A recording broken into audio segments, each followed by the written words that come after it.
I was mentioning earlier that I had an interesting set to with the Advertising Standards Authority, where I complained about a church that was starting up in the Rivonia Hall, and they were advertising prophecies and miracles. So I complained to the Advertising Standards Authority that and asked for substantiation of these things, and they wrote back and said it's subjective. And I said, no, if it's a miracle, then you can verify that it took place. And if a prophecy actually happens, well, you can verify that it took place. So I still wait for a response on that. But the covering letter or covering email to this dismissal had a quote at the bottom by the person who was handling it, saying,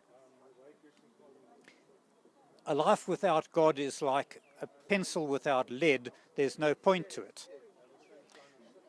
So I wrote back fiercely criticizing this and saying, how dare you imply that my life is of no value because I don't believe in your imaginary God? And this led to the Advertising Standards Authority calling their staff together and saying, you are not allowed to proselytize in your official emails. So I regard that as a bit of a win, at least on its own. And that got me to thinking I had been sending out quotes of my own at the end of my company emails promoting atheism. And I thought, well, actually, I am also proselytizing in my official company emails, and that's actually not a comfortable thing to do. So I'm just doing that in my personal emails now. Thank you very much, Rick.